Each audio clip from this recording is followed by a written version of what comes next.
we're not going to tell you for the millionth time that Domino's Pizza exited the Italian market last week. Give it a break already. If we see that story one more time, it'll squeeze the life out of us.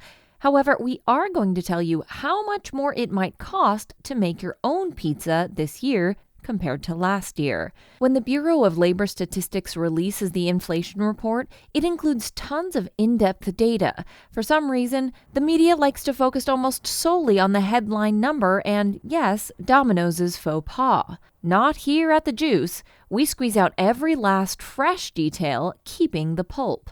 For example, consider the increased cost of the main components of pizza between July 2021 and 2022.